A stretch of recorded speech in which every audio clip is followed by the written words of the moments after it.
perempuan yang berkahwin tapi tidak jima' ada edah. Sekiranya jima' itu bagaimana baru beredah? Minta penjelasan daripada ustaz.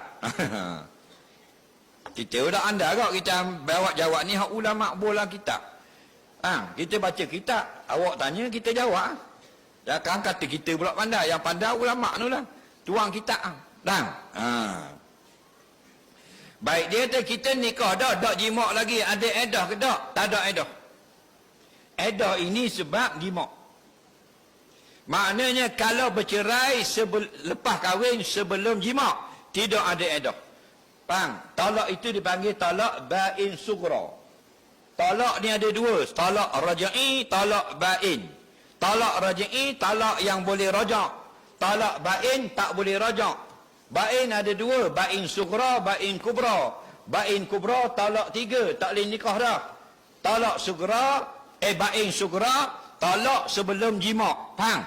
Akad nikah, lepas akad nikah naik atas pelamin. Faham? Naik atas pelamin, jima' malah karang. Naik atas pelamin tu, kau 11 lagi. Kau 12 belah kek, berebut pisah nak belah kek. Berkotoh hanya, jatuh talak atas pelamin. Maka, tidak ada edah, nak nikah semula, tak boleh. Nak rajak, tak boleh dah. Nak kena nikah semula. Faham tak lagi? Tapi kalau kita jima' dah bini kita, lepas tu bercerai, boleh rajak tanpa nikah. Tapi perceraian sebelum jima', bersih rahimnya daripada mani, faham? Tidak ada edah.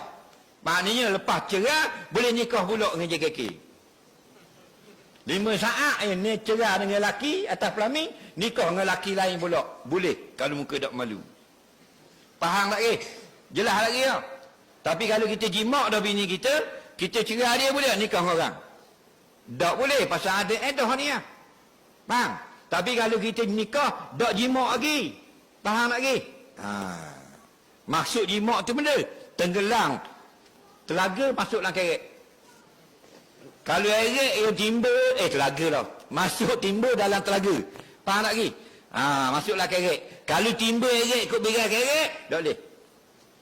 Faham tak? Oh, apa dengar faham gitu dah. Cipak semua buluh terang putih tak uti lagi. Memang dengar faham benda gitu tak?